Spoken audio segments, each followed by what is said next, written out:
Hi there, and welcome to another interview. And I'm going to get straight to the question. I have the wonderful Dr. Anthony Chaffee with me, and I'm going to ask him the question I ask everybody. Why did you become carnivore?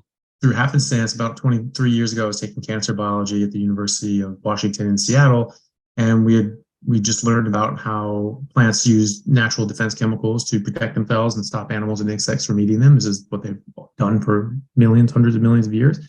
And we were learning this in the context of cancer. So we were looking at carcinogens, and we learned that there were 136 identified human carcinogens just in Brussels sprouts, and over 100 in mushrooms, and then spinach and kale, broccoli, celery, cabbage, cucumber. Any plant that you've ever eaten or seen in the produce aisle, these all had dozens, if not over 100 known carcinogens, and they were quite abundant.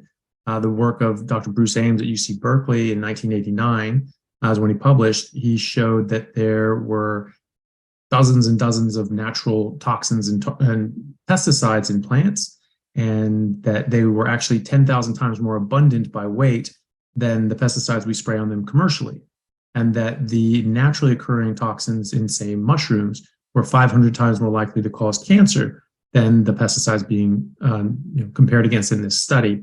So it wasn't a small issue. It wasn't just, well, if you grow it in your own garden and all these chemicals, we do it to it. No, the plant itself was harmful. And so we were quite taken aback by this and very shocked, as you might guess. And I remember thinking in my head, well, but aren't vegetables still good for you, though? And he just looked at us and he said, yeah, I don't eat salads. I don't eat vegetables. I don't let my kids eat vegetables. Plants are trying to kill you.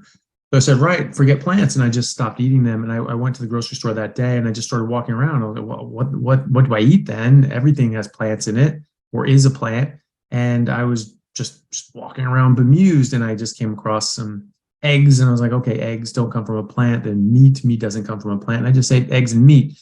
And I remember, right away I started feeling much, much, much better, much healthier, and much more energy, much more mental clarity, and just felt amazing. My athletic performance as a rugby player just went through the roof. I couldn't get tired. I just turned into a different form of athlete. And that was amazing. I really enjoyed that. And I remember a few months into it thinking, well, am I going to be deficient in something? Am I missing some vitamins? Should I eat a banana or something? And I remember thinking to myself, well, my gums aren't bleeding and I feel good, so we're just going to ride this out, see what happens. And I did that for a number of years, for 5 or 6 years. And then when I was living in England playing rugby there, I just sort of slipped off of it. Some of the meat that I was getting had some breading or crumbs on it. And I thought, well, is that a big deal? Is it dose mix the poison? Maybe it's not that bad. And, I convinced myself that it wasn't that big of a deal. And it was. I remember thinking, like, why am I not feeling as just superhuman amazing as I normally do? I'm not pushing myself. I'm not working hard enough. 25 then, so it was like, well, maybe I'm over the hill. I'm just dying now. And that's what people think. You get in your mid to late 20s, and it's all downhill from there. And of course that's silly, but that's what you are told. And I didn't know what it was, but the main thing that happened there was that I didn't have that mindset of I'm not eating any plants. And so then some things started slipping back in, and I just sort of went back to sort of a whole food meat mostly diet, but with some vegetables and carbs and things like that. And then it was about 6 years ago, when I saw Dr. Sean Baker on Joe Rogan podcast, and my brother said, oh, hey, there's this guy, he's a doctor, he played professional rugby, and he says you can get all your nutrients from meat. And my instant reaction was, well, that can't be right. And then the voice of reason in the back of my head said, well, I basically did that for 5 years, and I've never felt better in my life. So okay, I'll give it a shot, and I'll watch it and see what I think. And within 5 minutes of watching it, I knew this guy, that he was bang on. And I was a doctor at this point, and so I knew a lot of different research about how cholesterol really wasn't a problem. It was actually good for you. How fructose and sugar were probably the main culprits and drivers of chronic disease and diabetes and heart disease. One of the main drivers anyway. And of course the plants having toxins. So I said, right, I knew it. I knew plants were trying to kill me, get rid of these stupid things. And I just stopped, and I just got rid of, I was only eating spinach, kale, and broccoli, and then a little bit of meat. And I wasn't feeling great. I just got back from doing humanitarian work in Bangladesh, working with Rohingya refugees down in southern Bangladesh who escaped genocide in Burma. And, I wasn't feeling great. I was overweight and, wanted to get back into rugby. So I was trying to just eat a bunch of veggies and slim down and not eat much meat. And I just didn't feel great. And then I just cut out all the greens and I just started eating a ton more meat. And after I quintupled the amount of calories I was taking in, because I started eating about a kilo of heavy fatty meat as opposed to, 200 grams and then a bunch of veggies, I lost 10 kilos in 10 days. And then I just started shredding fat and stacking on muscle. And I just felt amazing. And after 2 weeks, I was like, right, going back to play rugby. I feel great. And I was at a dead sprint, being able to keep up with all the guys who've been playing all season while I was away in the refugee camps. And it just went on like that. And so I started really digging into the research after that and really finding out, what do we know? What can we prove? What do we have yet to prove? Well, that's a brilliant answer. And that's a lot of weight loss in a very short period of time, actually. Yeah. And there's also that myth that you can lose weight that's unhealthy, but obviously you didn't feel unhealthy when you lost that amount so quickly. No, I mean, there are ways to lose weight in an unhealthy way. And as I'm sure, and probably tell people, it's not necessarily about weight loss and the scale. It's about body composition, fat loss, muscle gain, bone density, and things like that. So after that initial 10 days, when I lost 10 kilos, I actually stabilized. I didn't lose an ounce after that for months. Every single morning, I know it in pounds, I was 243 pounds on the nose. And there wasn't a single day that I was 242 or 244. It was 243 every single day, every single morning, month after month after month. And until I actually hurt my knee, and I actually couldn't squat and run and play rugby. So my legs just got less muscular. So I lost weight from that, but it wasn't weight I wanted to lose. And so but I was getting entirely different body composition. I was, like I said, shredding fat and stacking on muscle. Every month I took a progress photo, and I was just remarkably different every single month. And I was just shocked at the changes that I was getting. So, you can starve yourself. You can eat things that aren't nutritious or have, a lack of certain nutrients, and you become emaciated. I mean, worked in Auschwitz, right? But that's not really a healthy thing to do. That's not really what you want to do. And a lot of these people, when they lose weight in that way, they can lose muscle mass and they can lose bone density, and that would definitely be unhealthy weight loss. Yeah, that's a great answer, Anthony. Actually, I'm a specialist practitioner in obesity and diabetes here in the UK. And one of the strangest things is telling someone obese that they're malnourished, and they just don't get it. Yeah. They just don't get it. So you can have the complete reverse. You can have somebody that is very overweight and eating all the wrong things. So a couple of things there. As everyone knows, I don't take lots of notes beforehand. I like to just talk about what you've just told me. So you mentioned you were exposed to this research 23 years ago about the veg. Then you sort of went off, and then you saw Joe Rogan and Sean Baker. What's your go-to method now of research then? I read a lot of studies. I've read, God only knows how many hundreds of studies that I've read. And I ask questions and I say, okay, so if you have two competing theories, then you should be able to find evidence with which to test them against. So I started asking questions. I said, okay, well, if a carnivore diet or a meat-based diet is important and we need meat to thrive, well, then populations that don't have as much meat, maybe we're seeing more diseases and different sorts of things. So you do see that. In vegans and vegetarians, their miscarriage rate is higher. Their kids are more stunted. They have lower bone density. And more importantly, I looked at autism, and I started, to back up a bit, I looked at all of these diseases, all these chronic diseases that we're treating: obesity, heart disease, diabetes, cancer, autoimmune diseases, Alzheimer's, Parkinson's, dementia, and autism. And I noticed that these things increased dramatically in prevalence since the 1980s or 1970s. And this coincides with the 1977 USDA declaration saying that cholesterol causes heart disease, saturated fat increases cholesterol, stop eating both. And so meat was vilified. Red meat and eggs in particular were vilified. And so we cut those out of our diet. We reduced our red meat in America by over 33%.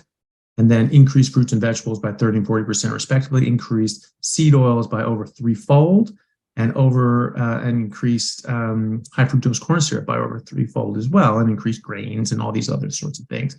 And what were the results? Well, the obesity rate tripled, heart disease tripled, stroke rate tripled, cancer rates tripled, type 2 diabetes, autoimmune disorders, Alzheimer's, Parkinson's, even neurodevelopmental delays such as autism, as I mentioned, all increased exponentially. I mean, these things almost didn't exist before then. Now they're the only things we treat. And they say, well, maybe we just didn't notice all these things happening, and everyone just had blinders on and we're idiots. Not the case, but let's say it was. Well, they increased in 1990 and in the 2000s and the 2010s, and they're still increasing. So that doesn't explain that. So something's happening. And I noticed that all of these things started going up, and they started going up at the same time. And I sort of had a bit of sort of an epiphany moment, like, goodness, like, could autism be related to diet? Because autism rates started going up at the same time all of these other diseases, which I think are absolutely related to diet, started going up, and that change in our diet. And in fact, so I asked the question, I was like, okay, well, we should see that then. Well, maybe more sugar, more fructose, more carbs, maybe that's contributing. Okay. So you find there's a study that looks at nursing babies, and babies that breastfeed versus bottle feed. Breastfeed, they're much less likely to have Alzheimer's or get autism. And, bottle feeding, some people pump, but most people who bottle feed will at least use some formula, and the formula takes out a lot of these healthy saturated fats, which are called unhealthy, but of course they are healthy. And they add in like high fructose corn syrup and different sorts of carbs and starches. And then mothers who have a higher fat intake and a higher LDL cholesterol during pregnancy have lower rates of kids with autism. Women who eat more red meat pre-conception for the 3 months prior to pregnancy have much lower rates of children with autism. And then I thought, okay, well, is meat important? Are we losing some nutrients? And is that a problem as well? And if that is, well, we should see a higher rate of autism in vegans and vegetarians, which we do. And so there's a study out of University of Texas A&M that showed an actual causative nature for malnutrition and autism. So they found that if a child has a deficiency in carnitine, they will develop autism, because carnitine is integral for the development of neurons, and they have to do with the proper functioning of mitochondria and other things. But when you don't have enough carnitine, you're not going to develop your brain properly. You're going to develop autism. Carnitine is considered a non-essential amino acid, meaning that we make it ourselves. However, only 70% of people actually make it into sufficient supply. And so those 30% of people need that, coming in from their food source. Carnitine, carnivore, this is the Latin root for body. This comes from flesh, right? So this does not, and the reason they call it carnitine is because it does not exist in plants. It only exists in animal tissue. And so you have to get it from meat. And so there's meat, and dairy will have carnitine. Red meat has a lot of carnitine. And what is the first thing that vegetarians do when they're cutting out meat? They cut out red meat because they think that's the worst, because it has the most saturated fat. Well, in fact, that's the best. And unfortunately for their children, they can develop this issue if they're very deficient. If they're one of the children that can't really make much carnitine at all, chicken, fish, and eggs aren't cutting it. And so, they will develop this form of autism. Then vegans who don't eat any animal products whatsoever, they're not going to get any carnitine. So even if they're slightly deficient, they'll develop this form of autism as well. And the list goes on. So I read a lot of studies. I try to find out as much as I can. I try to ask questions, and I try to learn about, archaeology, paleoanthropology, and anthropology, and reading different sources like Dr. J.H. Salisbury, who was a New York doctor in the 1800s, who did a 30-year research project into optimal human diet. And he found that people that were eating plants, it was long before processed sugar and seed oils, before seed oils even existed. And he found that people that were eating a lot of plants were just getting diseases other people simply weren't. And he found that he could cure them by putting them on a pure red meat and water diet.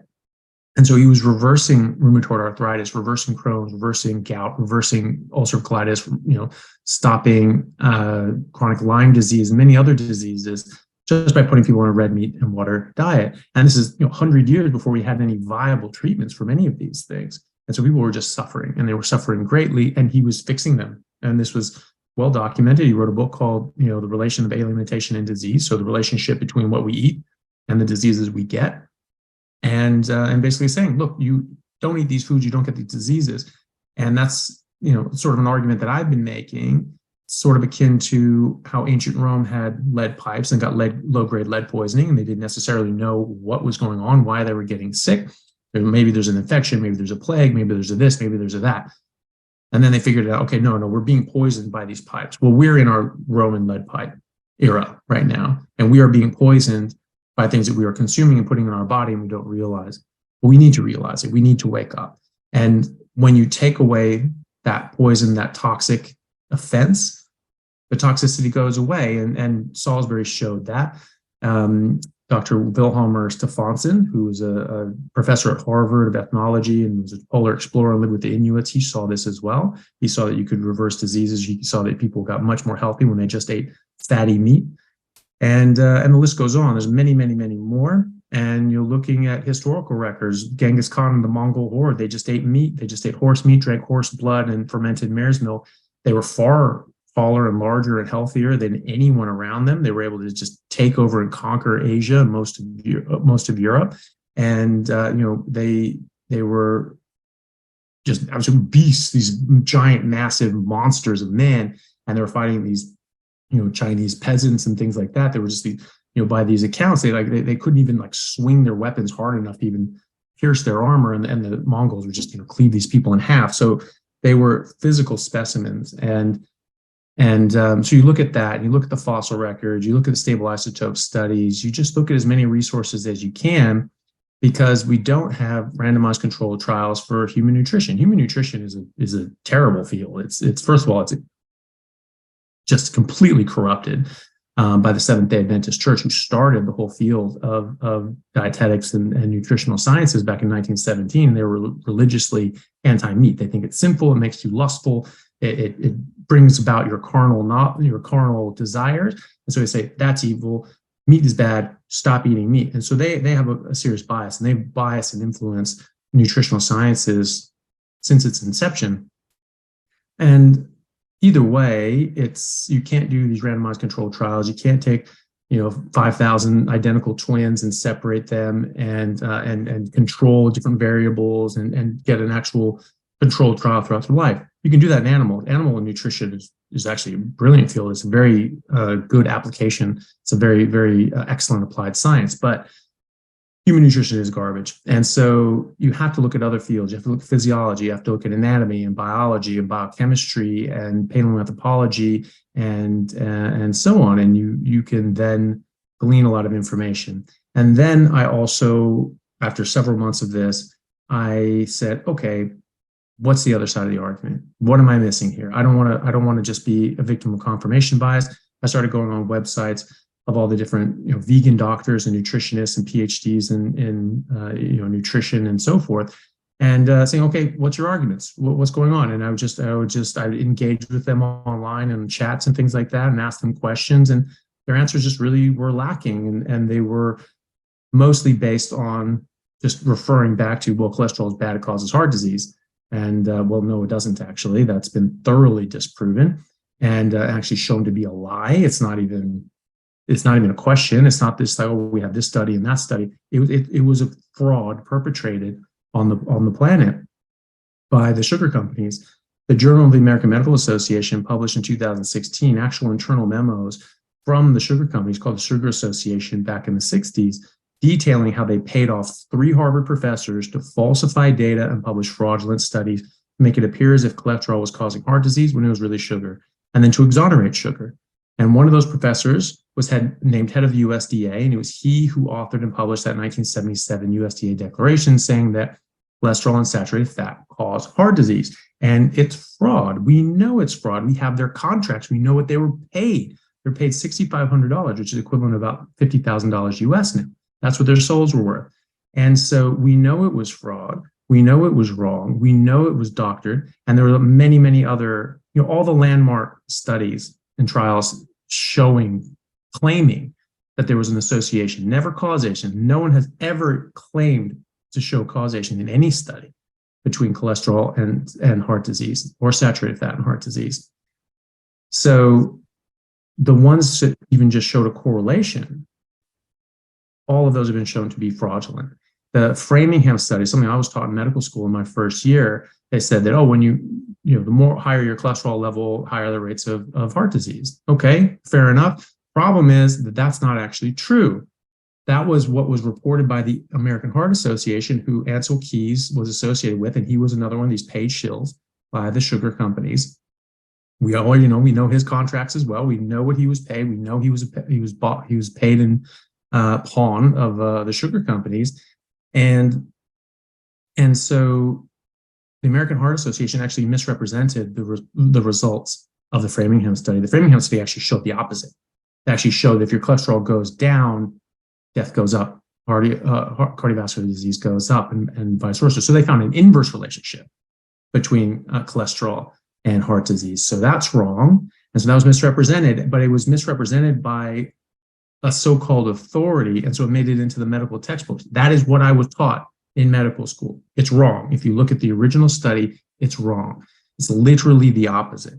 So we know that's wrong, but a lot of these vegan arguments are predicated on that falsehood. And some of them even try to explain that away and say, oh, well, yeah, Ancel Keys, yes, he lied about this one. Oh, yes, those Harvard professors, they were bought and paid for by the Sugar Association. Oh, yes. But all their other work was perfect. And all their other work that showed that cholesterol, was associated with heart disease, you can trust that. You can take that to the bank. Why would I do that? Why in God's name would I trust a single thing that came out of these guys, publications? Why would I ever do that? That's absolutely foolish. So I don't. And anything that those guys do, you can throw out. And there was even randomized controlled trials back then. The only randomized controlled trials that exist for cholesterol and heart disease, and they all found that the intervention groups that brought in polyunsaturated fat and lowered the cholesterol, they all got worse. So that's not good for their argument, right? But it's really good for our argument.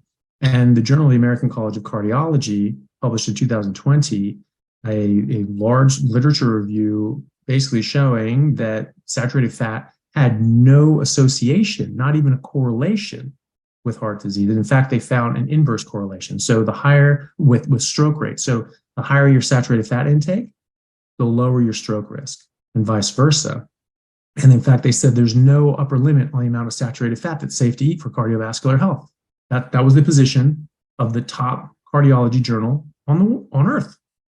There was also another paper that looked at LDL cholesterol. They looked at the entire body of literature, and they again found no association between higher levels of LDL-C and coronary artery disease or cardiovascular disease. And in fact, they found an inverse relationship. As I mentioned before, there is this inverse relationship that the Framingham study mentioned as well, that the higher your LDL cholesterol, actually the lower your risk of heart attack. And so, and the list goes on. There's tons and tons and tons of studies. So they always hang their hat on that. Well, because your cholesterol is going to go up when you eat meat, therefore meat's bad. Well, that's not true. That's not always the case. A lot of people who eat just meat don't actually raise their LDL-C, but they raise their HDL and they lower their triglycerides. And when you have high HDL and low triglycerides, basically any cardiologist or anyone who knows anything about cholesterol will tell you actually that puts you in a very low risk group for heart disease. That happens on a carnivore diet. Not everyone raises their LDL. My LDL is not raised. And what is raised? I mean, we're using framework, that was based on fraud. So, that begs the question, can we trust these reference ranges? Is that actually high? Probably not. So in any case, a lot of these things are based on that. And a lot of other things. And sometimes they just make things up. They'll make claims about human physiology that's frankly not true, and make other bold claims that are clearly demonstrably false, and then base other things on these things that we already know are predicated on false beliefs. So that's what I've been doing is just reading a lot and reading a lot of the other side of the argument, and then discussing it with people. And I've had multiple, thousands of discussions and debates with vegans, vegetarians, or just anybody on earth, because there was a while there for about 5 years that no one on this earth thought that I was, within my right state of mind except maybe Sean Baker. And everyone else is just like, are you kidding me? And then we would get into it and we talk about these things. And I to flesh out and strengthen my arguments and just got better and better. So I'm still looking at research. There's more research being coming out now, especially in the keto world, in a ketogenic diet, which a carnivore diet is a ketogenic diet. And what do you replace your carbohydrates with is fat and protein from animal sources usually. And so, you can glean some information off there as well. But just reading studies, thinking logically, and trying to ask questions of the literature and see what we can answer and what we can prove. That's such a comprehensive answer. Thank you for that. I feel like saying no further questions, Your Honor. But that's brilliant, Anthony. That was fabulous. And sorry to interrupt the interview, but just for those that listen on headphones or are not looking at the screen, all of the studies that Dr. Chaffee mentions will be linked in the description. And while I'm here, don't forget about the Carnivore Experience app, which you can download at the Google or the App Store. So anyway, back to the interview. I get from what you're saying how passionate you feel. And I'm there too. I mean, I did my honours degree in physiology and health sciences, and reading the studies, even when you're studying, you realize that their conclusions do not match the studies that you're actually looking at, which is crazy. There was a couple of things you mentioned there, and it just reminds me of one of the things I say to people, because you mentioned veterinary practices.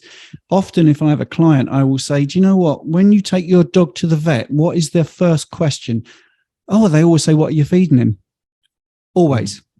So why do they not say that to you? That's the first thing. And I just want to touch on the other things you said there, because studies don't mean as much as real world experience. I have eyes and I have a brain, and I can see exactly what you just said. Red meat consumption down, fat is down. You've only got to look at the high street. You've only got to go to a shopping mall, and you know that these people look different they did 70 years ago, in the 70s, for instance. There would not be that level of obesity. So that's really good.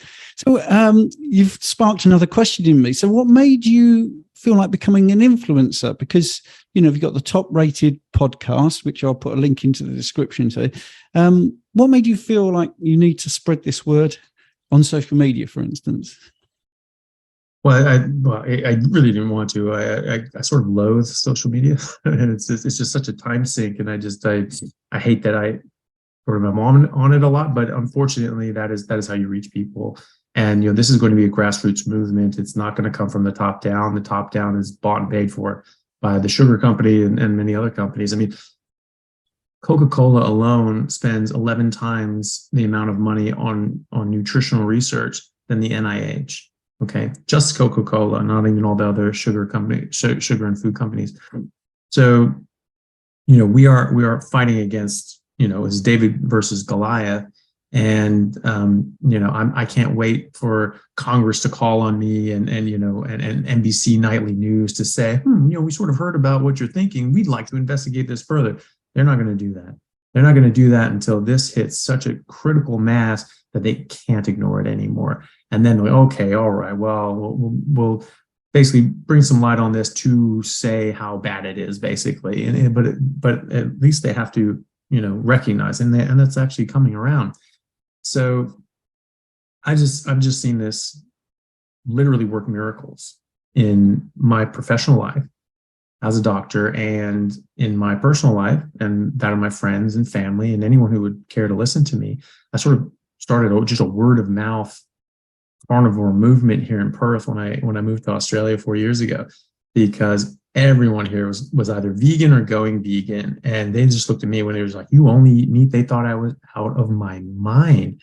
And so I had this discussion and had to basically state my case and make my pitch 2-3 times a day, like every day, because people would challenge me on it every day. And so I, just got used to talking about it. And a lot of people around me were like, but it makes sense. Like, what you're saying makes sense. I don't show them I did a podcast with Dr. Baker early on after a few months of researching after his Rogan podcast. I contacted him and said, hey, I'm a doctor, in residency, and I've researched a lot of these things, and it'd be nice to maybe talk sometime and compare notes. And he said, yeah, well, maybe we can do that on my podcast. And so, we did that.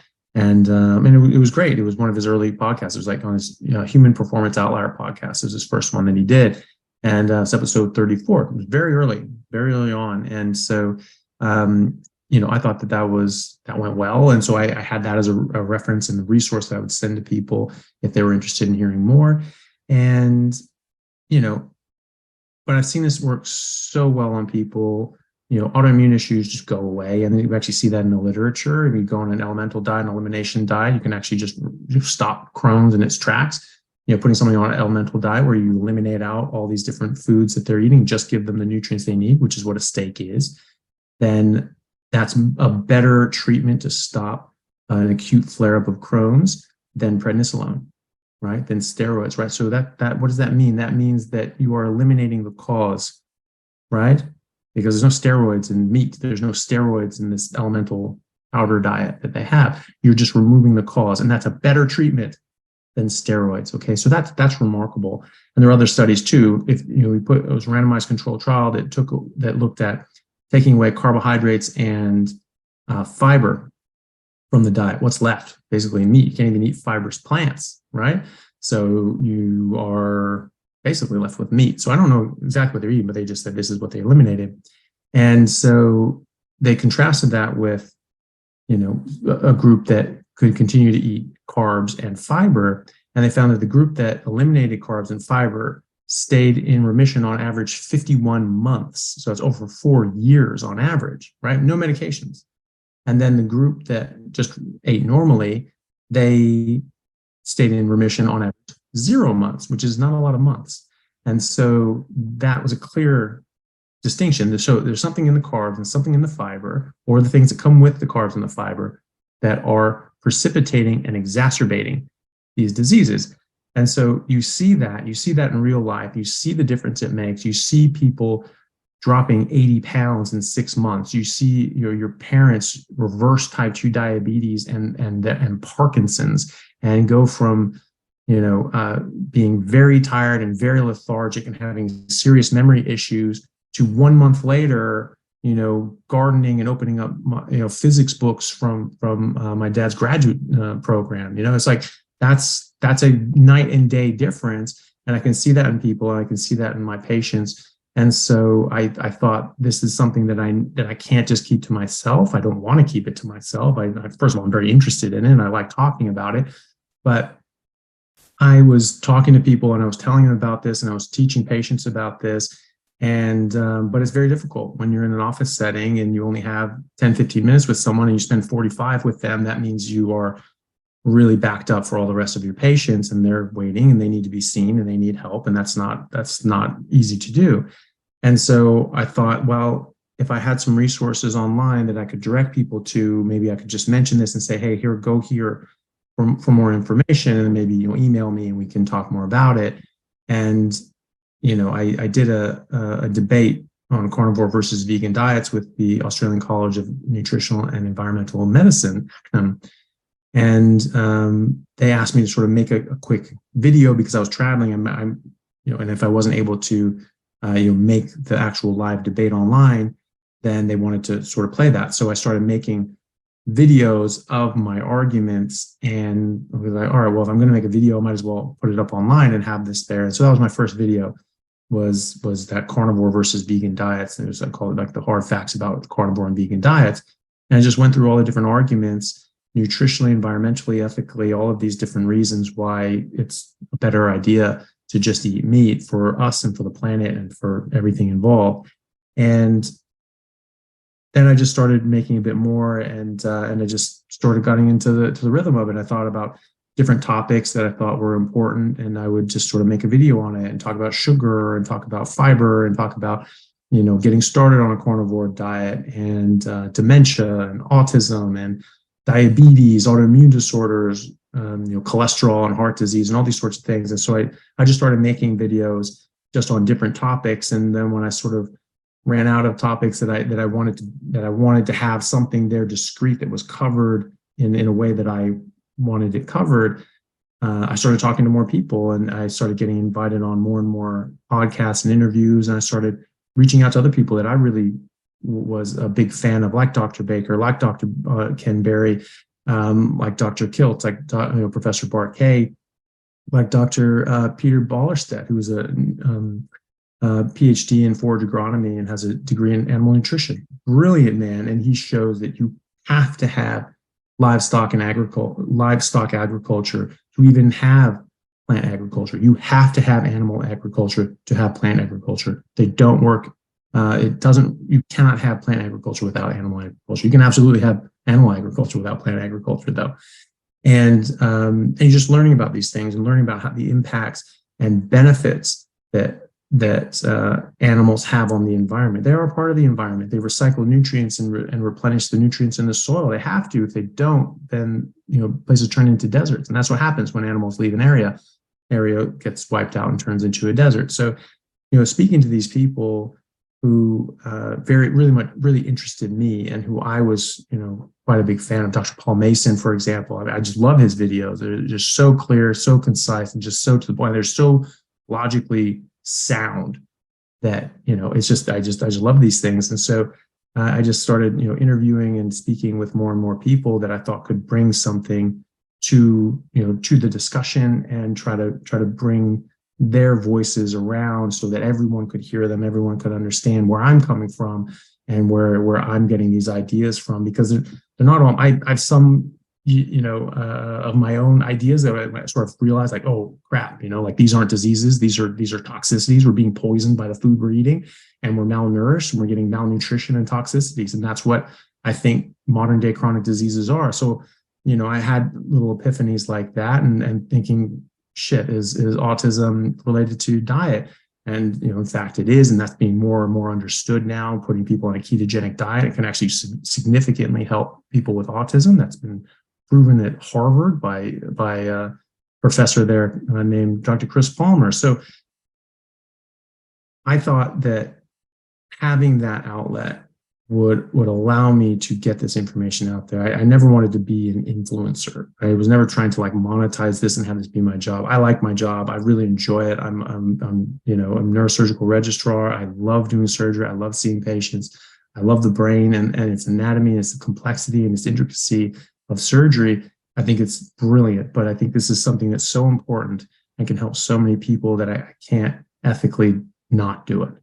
Yeah, you're right. I mean, that's again a brilliant answer, and we're very much on the same page. The influencers you mentioned there. There's a few I'd add. Actually, I might give you a little heads up afterwards. A couple of people I think you should have on if you haven't already had them. But I'm the same. I did an interview yesterday. I can't wait to air it. The guy in 6 months has lost 155 pounds.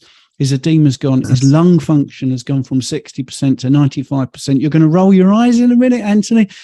His blood pressure has gone down. His itchiness has gone down. His skin has improved. He did look like a zombie. His own admission. He looked like a zombie. He now looks like a living, thriving person. He's even in the gym. And when his doctor found out what he did, he said that diet's going to kill you. Now, yeah, you're right. So you have to publicize these things because I'm the same as you. I hate being on camera. I try to hide behind this microphone, but these stories are just too good to not get out there. And also the misinformation we're fighting, absolutely, unbelievably. My viewers also like the nitty gritty, the practical. So I'm just going to ask you a couple of very mundane questions. So what does your day of eating look like? Are you OMAD, TOMAD, those sort of things? What do you do? Pretty much. Yeah. Well, I just eat when I'm hungry, and I eat until I'm full. And if I'm eating enough fatty meat and there's enough fat in it, then it's generally once a day. So I'll just eat one big meal a day. And, if you're eating high density nutrition, you don't really need to eat as much or as often.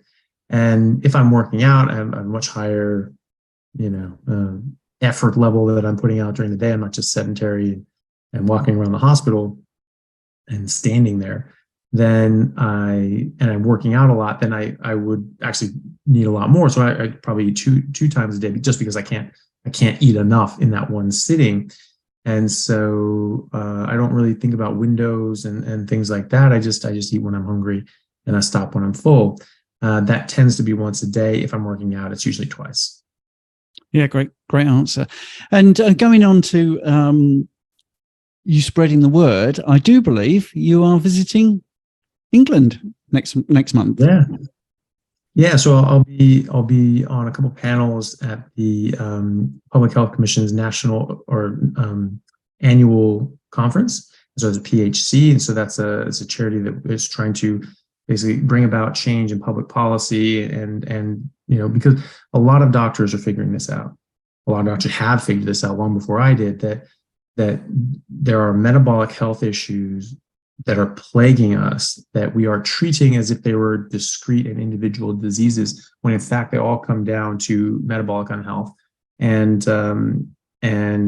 if you treat them metabolically and you improve their health through nutrition and lifestyle, you can actually reverse these diseases, get them off medications, and get them home again and with their loved ones living happy, normal lives for much, much longer. And that's amazing. That is what we should aspire to do as doctors. We shouldn't just be pushing pills. We should be trying to get people better. Right now, we're in a disease management paradigm where people are sick and you just sort of mitigate it. And you just give them things to just sort of make it not as horrible and not progress as quickly. But no one is curing anything, not really these chronic diseases. Those really don't get cured. They just get managed. And so we're in a disease management. Now, there's some things you can fix, like a broken bone, an injury, childbirth, delivery. All those things have been around for thousands of years. It's these chronic diseases that are new. And it's the chronic diseases that we are just managing, but you don't have to manage them. You can get rid of them. And in fact, there have been randomized controlled trials showing that you can reverse type 2 diabetes with ketogenic diet, which carnivore diet is, again. And so what does that mean? That means there's something in the carbohydrates, some sort of nature to it that is causing type 2 diabetes, right? And there's a lot of biochemical mechanisms for that. So people are recognizing this and they're realizing this. And so PHC, is in that group and is trying to bring about the furtherance of medical information and knowledge and teach doctors that, hey, you can actually get your patients better. You don't just have to mitigate their symptoms and treat the problems that come about from this. You can actually get them better. And so that's what we're doing. So I'll be on a panel discussing, plants. Do we need them? Do we want them? And that will be with Dr. Sean Baker will be there as well. And then a couple other gentlemen from the other side of the argument. And so it promises to be very interesting and entertaining, I'm sure, because, I have no ill will against anyone who thinks differently than me. I just think they're wrong. And so, we'll talk about that, and it'll be interesting to see how that goes. But, I have no problem with people that are vegan or vegetarian or anything like that, as long as people are polite and they're not rude and they're not being nasty. Like I have a lot of time for people because I like their motivations.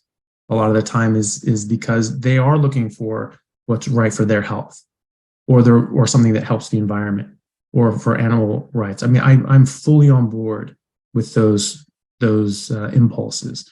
I just think the evidence shows that there's a better way of doing it, and so that's all I want to do. Is I want to discuss these things and educate people and make them aware of information that they may not have come across. And so far, it's worked pretty well. People actually, I've a lot of people that have converted from long-term vegetarian and veganism to full-blown carnivorism, and they're just like, it just changed my life. They're just so much more healthy. So PHC is great for that, because they're trying to not only just spread the word in layman, they're trying to change public policy and trying to change the guidelines. Because right now you talk to a bunch of doctors saying, well, that goes against the guidelines. Okay, well, guidelines are written by politicians, not doctors.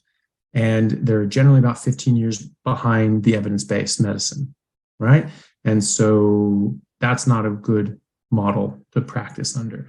And I've spoken to doctors that say, well, I'm never going to go against the guidelines. It's like, okay, well, then you're never going to practice cutting edge medicine. And you're not going to be doing your patients the best that you can for them. You need to look at the evidence.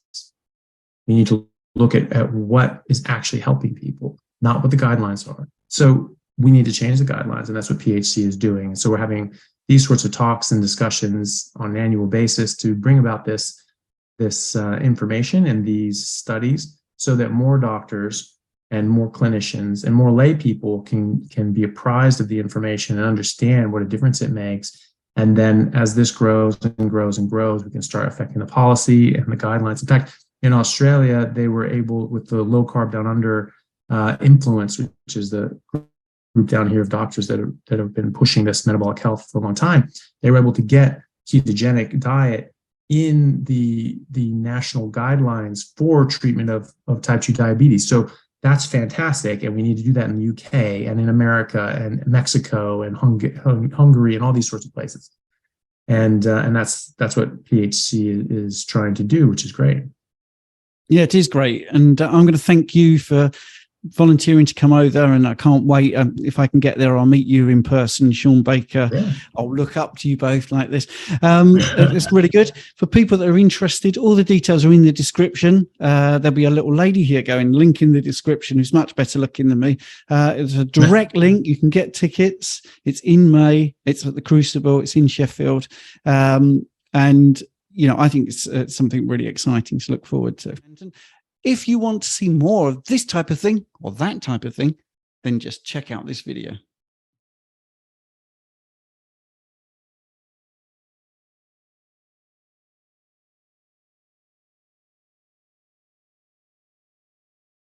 This one. Just click it. You can subscribe if you want, but this video is really good.